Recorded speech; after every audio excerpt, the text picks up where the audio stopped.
All right, shalom, shalom. First and foremost, thank you all praise, honor, and glory to you. Howell by Shem Yahushai by Shem Rakakadash. The oneness of the apostles and elders of Great Millstone. All the saints rocking out there, pressing the truth and sincerity. You know, we out, at camp. You know, hey, we pretty much going in on Esau. You know, and hey, pretty much how he's spewing his wickedness. You know, throughout all the earth. You know, and it's becoming very obvious. You know, as to who Edom Esau is. You know, which is the so-called white man. You know. Mm-hmm. Hey, the Lord talks about a double-edged sword, you know, and its truth is exposing, you know, every little bit of part about Esau. Okay. This is this is Job 9, verse 24. Okay. We start with, it says, the earth is given into the hand of the wicked. Right, the earth is given into the hand of the wicked.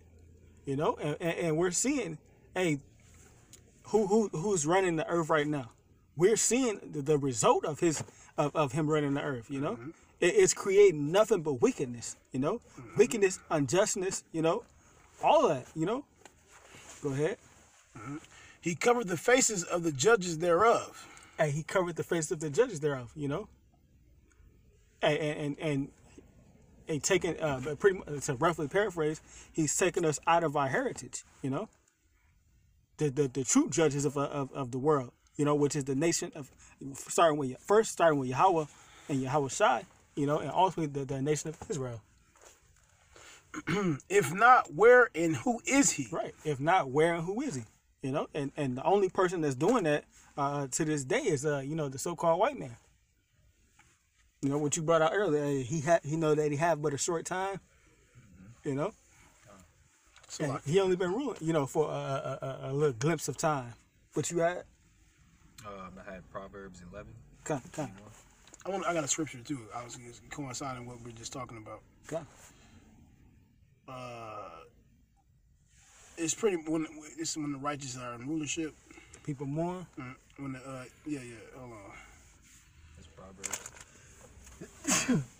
Proverbs 29.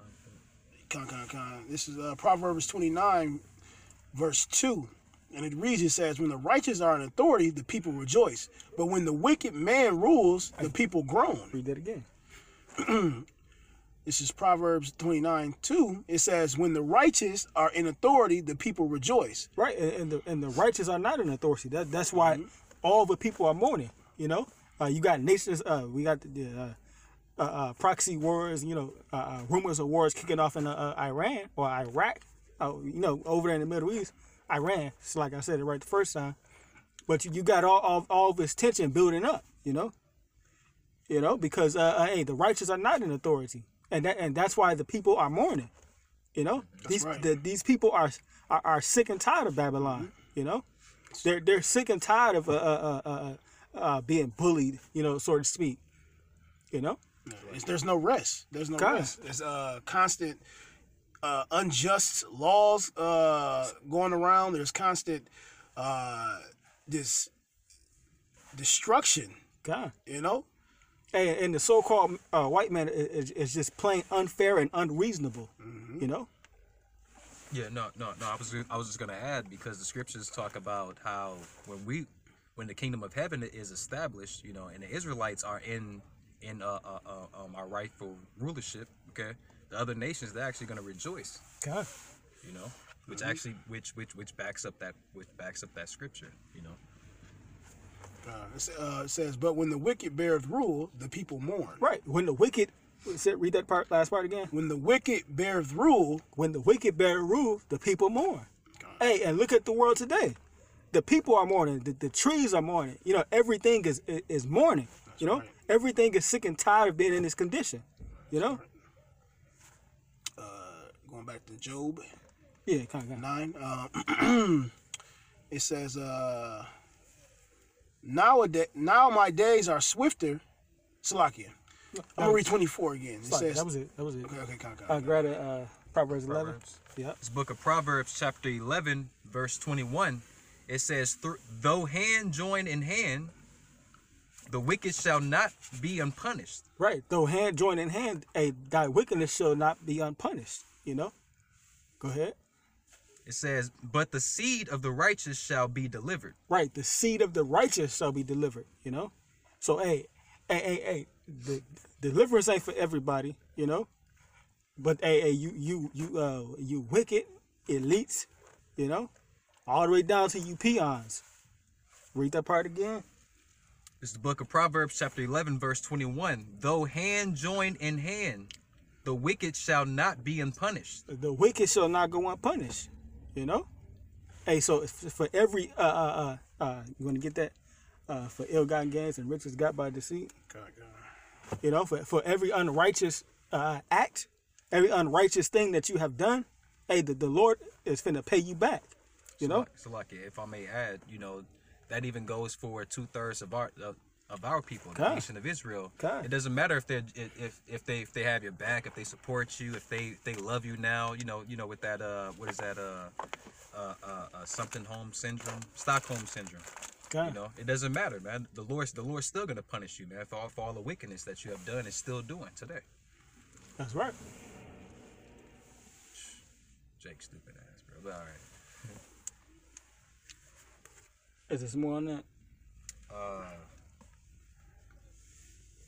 No. I got this precept. Hold it. You got that. It says, this is Ecclesiasticus or Sirach 10, verse 8. Because of unrighteous dealings, injuries, and riches got by deceit, the king. It said because of unrighteous dealings, you know? Unrighteous dealings. Who has dealt unrighteously with everybody? The whole you know? world, man. Right, the world. You know? The so-called white man, you know? Go ahead. Because of unrighteous dealings, injuries, and riches got by deceit. Injuries and riches, you know? He has oppressed, stressed, you know? Afflicted, you know? And then they're everybody. He's been at war with the world. Biochemical, psychological, physical. Even with himself. Hey, look up Google how many times Esau, you know, America shoots off it drops a bomb, man. Okay. You know, a day. Man. And riches got by deceit. The kingdom is translated from one people to another. God, the kingdom is translated from one people to another. You know, so we're going to be the next rulers. You know, your kingdom is crumbling. You know, right before your eyes. You know, and there's really nothing you can do about it.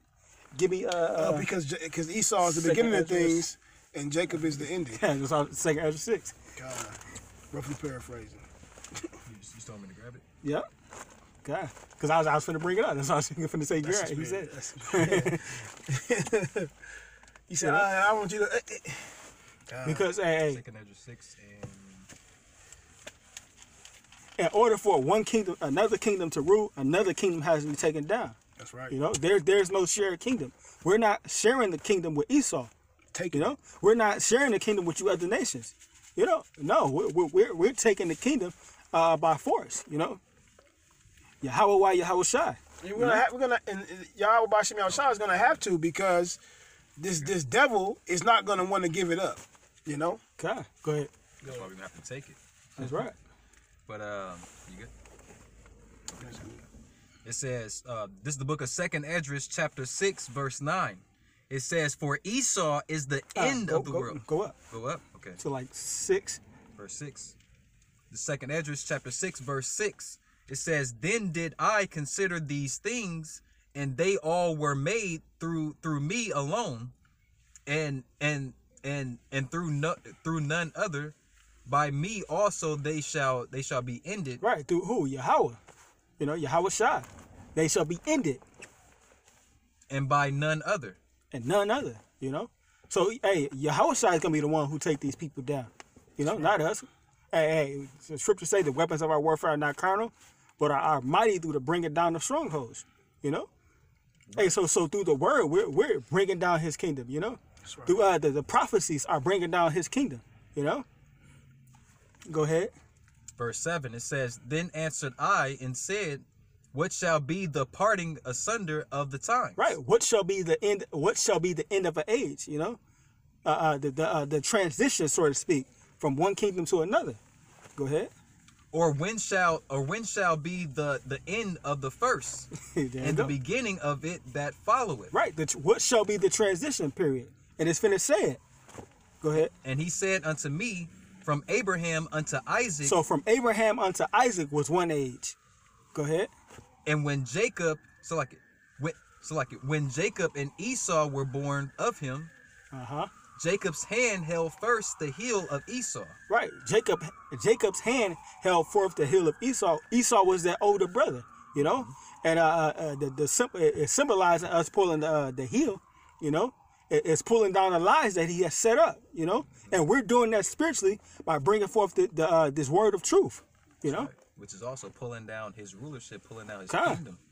You know, it was queendom. Hey, we're exposing him, you know, exposing his wickedness, you know, his filthiness, you know. Just at camp, you know, we were going in, that skirt being lifted up, you know. Yeah. Hey, that filth, that nastiness is being exposed, you know. But go ahead. Verse 9, it says, "For Esau is the end of the world." Right. Esau is the end of the world. And it just so happens that Esau is ruling right now, you know. That's right. And like I said in Job, if not, where and who is he? You know? Because there's nothing but wickedness going on in this world. And Esau just happened to be the one in rulership when the place started going down. Yeah, we just found out today. I mean, well, it's been in the news for the last few years that Esau's been putting potassium hydroxide in baby formula. And then you got to think about it. Most of the women today are being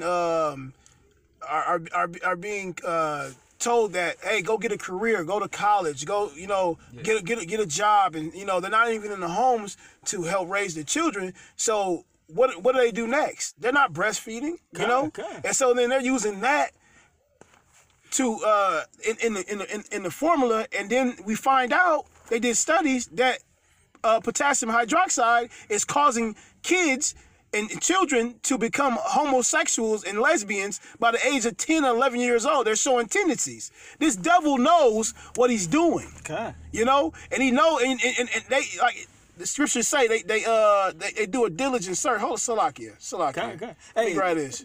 Go ahead, read that last word.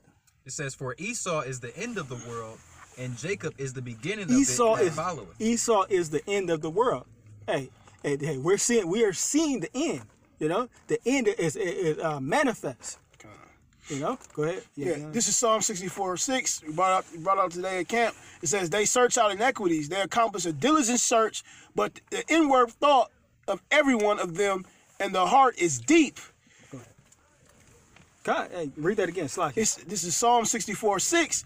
It says, "They search out iniquities; they accomplish a diligent search, but the inward thought of every one of them and the heart is deep." Right, they search out iniquity. You know, was that Malachi? It said they search evil upon their beds, and when the morning is light, they practice it. Right now, they're practicing nothing but wickedness. Practicing nothing but wickedness. You know, through the foods they give us, the vaccines, the things that we're watching on television. I mean, media, everything it's a bombardment. So we're at war in every different angle, every different way you can think of. With this devil. Go ahead. That's it. Hey, no, it's that part said they do a diligent search. Yes, they do. They accomplish a diligent search. Both the inward thought of every one of them and the heart is deep. Right. The heart is deep, you know? And because they think that their kingdom is going to continue forever, but hey, the Lord is going to tear it down, you know? That was it? Yep. Hey, so hey, Lord willing, we going to finish this lesson, a little later. But so with that, all praise and honor, glory to Yahweh, by Hashem, Yahweh Shai, by Hashem, Rakakadash, the one of the apostles and elders of Great Millstone. Right. Shalom. Shalom.